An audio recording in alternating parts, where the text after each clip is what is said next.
उत्तर प्रदेश सहायक शिक्षक भर्ती के मामले में कोर्ट ने 16 अगस्त को सुनवाई की। इलाहाबाद हाई कोर्ट की लखनऊ बेंच ने 69,000 शिक्षक भर्ती में मेरिट लिस्ट फिर से जारी करने की बात कही है। हाई कोर्ट का मानना है कि शिक्षक भर्ती में आरक्षण कोटे को सही से लागू नहीं किया गया। अब चलिए आपको बताते हैं कि लखनऊ बेंच के इस फैसले में आरक्षण पर क्यों सवाल उठाया गया है और क्यों फिर से लिस्ट जारी करने को कहा गया है। दरअसल सहायक शिक्षक भर्ती के लिए सरकार ने 1 जून 2020 को लिस्ट जारी की थी, जिसके बाद शिक्षक भर्ती में आरक्षण कोटे को लेकर कोर्ट में याचिका दायर की गई थी। रिपोर्ट्स के मुताबिक लगभग 19,000 अभ्यर्थियों ने शिक्षक भर्ती में जारी कट ऑफ से 65% ज़्यादा अंक प्राप्त किए थे। इसके बावजूद इन अभ्यर्थियों को सामान्य कैटेगरी में शामिल नहीं किया गया। इन शिक्षकों की नियुक्ति प्रक्रिया आरक्षित कोटे में ही पूरी कर दी गई थी, जो कि आरक्षण के नियमों का उल्लंघन था। भर्ती को लेकर छात्रों ने कई बार विरोध प्रदर्शन भी किए।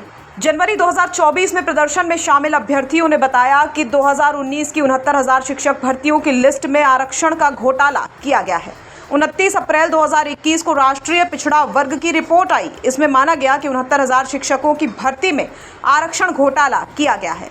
उनका कहना था कि 69,000 शिक्षकों को नियुक्ति देने के लिए सिलेक्शन लिस्ट बनाई गई थी। जिन आरक्षित वर्गों के अभ्यर्थियों का चयन अनारक्षित पदों पर होना चाहिए था, उनको जबरन आरक्षित कोटे में डाल दिया गया, जिससे कई अभ्यर्थियों जो अपने कोटे में चयन पाते प्रक्रिया से बाहर हो गए। 69,000 का 27% यानी 18,598 सीटें आरक्षित वर्ग की बनती थी, लेकिन इसके 6,800 सीटों पर उनकी भर्ती हुई, जिनका चयन अनारक्षित पदों में होना था, जिसको लेकर उन्होंने आंदोलन शुरू किया और 29 अप्रैल 2021 को आई राष्ट्रीय पिछड़ा वर्ग की रिपोर्ट को लागू करवाने के लिए भी उन्होंने लंबा आंदोलन किया।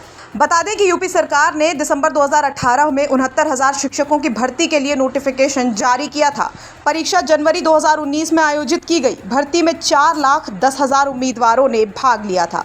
करीब 1,40,000 अभ्यर्थी परीक्षा में सफल हुए थे, जिनकी मेरिट लिस्ट जारी की गई थी। मेरिट लिस्ट के आते ही विवाद सामने आ गया, क्योंकि जो अभ्यर्थी आरक्षण के कारण अपना चयन तय मान रहे थे, उनके नाम लिस्ट में नहीं थे। इसके बाद हजारों अभ्यर्थियों ने कोर्ट का दरवाज़ा खटखटाया था। ब्यूरो रिपोर्ट, यूपी तक।